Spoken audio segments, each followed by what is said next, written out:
Right, so this video, I'm going to be showing people how to actually cut their toenails.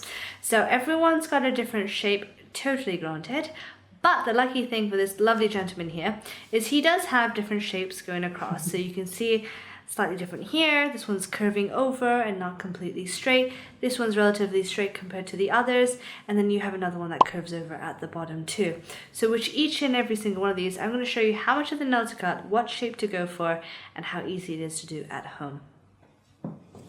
So just to let you know, we'll be using antibacterials first, if that's okay with you. Yeah, that's fine. And then, do you have a preference with how you like your toenails? As long as it's not too short. Fantastic, that's fine, yeah. Because that's never going to be an issue. Right, so antibacterials first. If you're at home, you can always do a nice foot soak. Salt water is fantastic, or even after you shower, which is obviously great, or take a bath.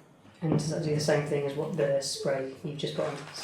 I'd say it's close enough at home to make sure you're as clean as possible. So all the tools we go to use do look scary, but you're not going to feel anything at all, just for me to be able to assess how much of the free nail you have underneath. Now for people at home, when they go to do something like this, obviously you won't have this tool, but what you're looking for is that free white edge, which essentially is this bit here going across, which is not attached to the nail bed itself. The pink area suggests that it's attached, so you never want to cut all the way down to that aspect there.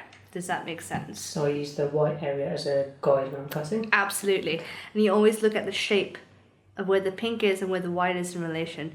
So sometimes, you know how you get slightly higher pink areas going across here, for example? Mm-hmm. So your pink area goes all the way to the top over here, and then you have a little bit of white, but you've got more white going across onto the side over there. So what I would never do is just cut straight across, which is a common mistake people do. So always still follow the natural curvature of the white free edge going across, but I'll show you that in a moment as we go to cut the nails. Great, that's very helpful. So again, the tools I use do look a little scary, but you're not going to feel much at all. So I'm going to start off with the baby nail first so you can get an idea. So looking over here, you can see how he does have a white edge going across to the top there. Do you see that yourself? Yeah. But you still have a high element of pink going across there. Luckily, this one's quite straightforward, so if we were to cut it straight, it's okay. However, my tools, I cheat slightly, because as you can see, they're slightly curved going down over there. So, if you can't achieve that sort of curvature at home, you can use a nail file to gently buffer off the corners. And that'll do the same? Absolutely, to avoid it having any sharp corners at the end. Okay, we'll start with this one here first. How's that feeling? Yeah, I can't feel anything. It's all fine. Fantastic.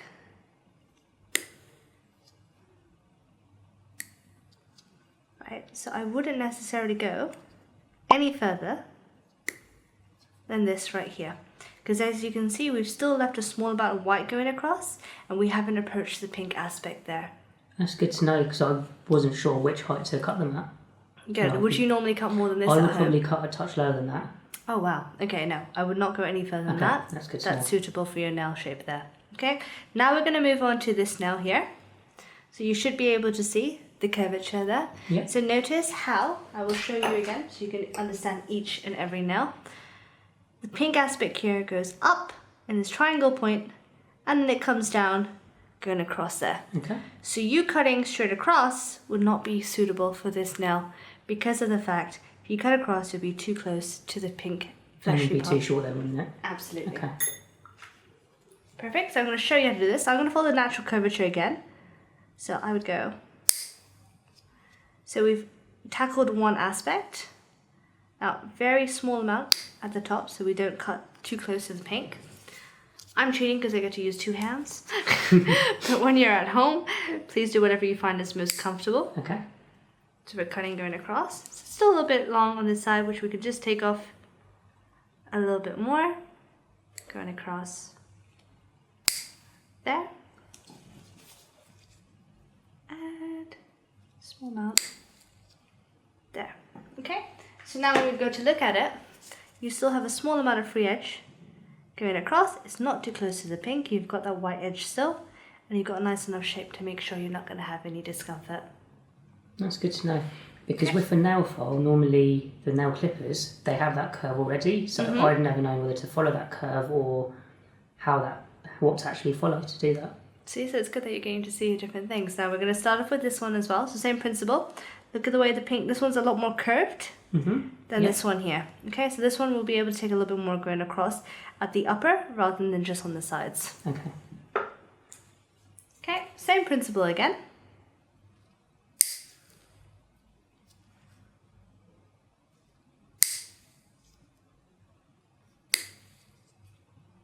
How's that feeling? Yeah, that's fine. I can't feel anything.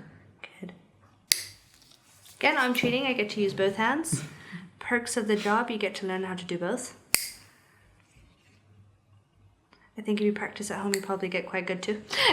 Well, hopefully from this I'll be able to at least master one of them, if not both. Perfect. So again, we follow the natural curvature.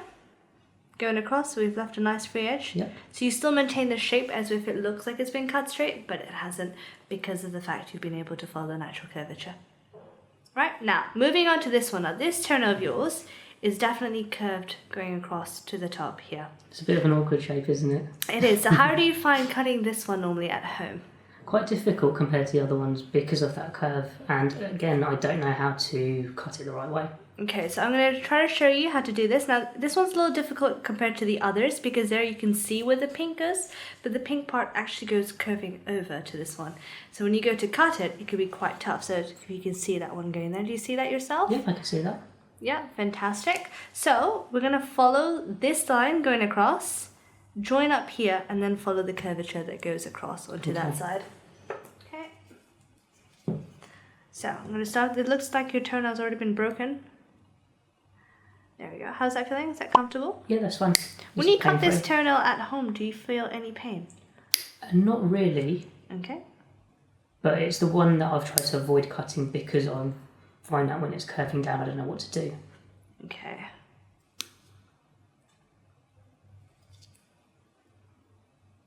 Perfect. Is that okay so far? Yeah, that's fine.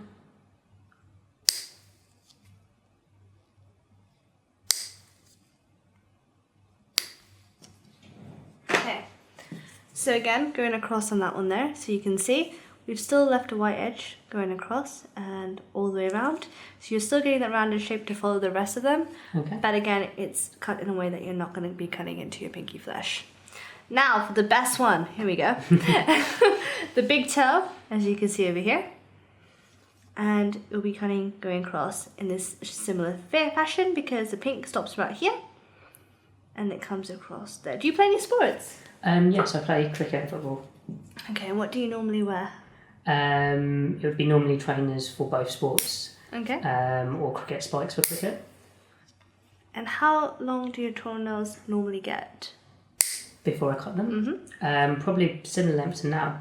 Okay, I'll definitely advise maintaining a low nail sort of profile. Okay. Just because if you are playing sports that require sort of running and movement and you are going to get that sort of friction and pressure going across on the toenails, and then I don't want you having excess trauma to them. That's good to know.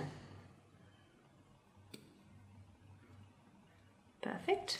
So previously I've actually had that nail broken and come off. Is that possibly one of the reasons why that could have happened? Yes, Okay. most definitely. Right. Now, are you happy with that length there? Yeah, that's fine. It's much better than before. Perfect. It's always good. They always say that when you have to cut your toenails, the pink flesh part and the actual nail should be perfectly in line, not over one or the other. So you can imagine at the top of the shoe, you're not going to have that compression and trauma on your toenail because it's impossible to do that. So I use the white and the top of the toe as a guide when cutting? Absolutely. So if I was to do this, you can see it follows the natural flesh part of your toe.